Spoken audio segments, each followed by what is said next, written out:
Lucas 9, 23. Se alguém quiser vir após mim, a si mesmo se negue.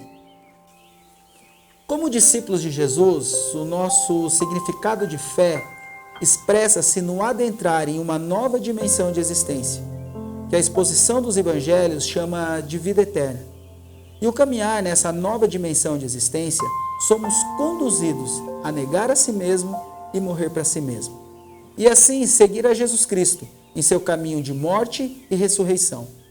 Porém, eu gostaria de chamar a atenção para que juntos possamos considerar que o negar a si mesmo e morrer para si mesmo expõe e confronta em uma dimensão de existência que somos seres em rebelião.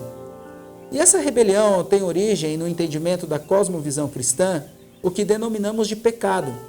E o conceito de pecado, parafraseando Agostinho de Hipona, é cortar-se do fundamento do ser a qual pertencemos, ou seja, o próprio Deus. E assim estende o pensamento que pecado não trata de mera falha moral ou desobediência, mas que essas duas condições são consequências e não a causa do pecado. A causa, em um entendimento estrito, é o desligamento do nosso Deus. E assim surge em nós, o ser humano, em rebeldia ativa, afirmando nossa autonomia e a nossa independência do Deus da vida. E como explica Graham Goldsworth, o homem autônomo é a negação de Deus e, portanto, a negação da vida.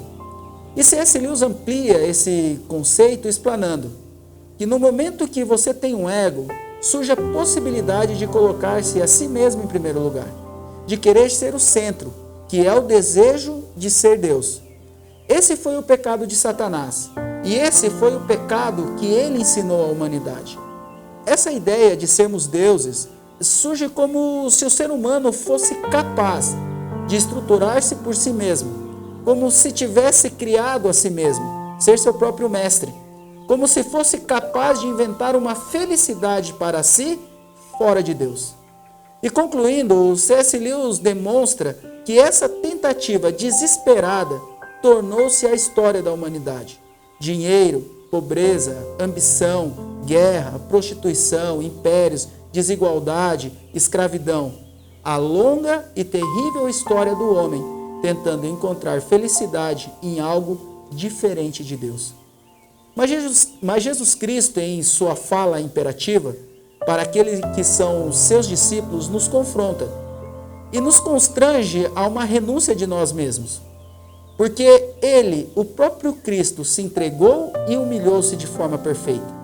E agora nós, que testemunhamos que estamos em Cristo, é essencial que negue a si mesmo e assim nos tornemos criaturas perfeitas e perfeitamente felizes.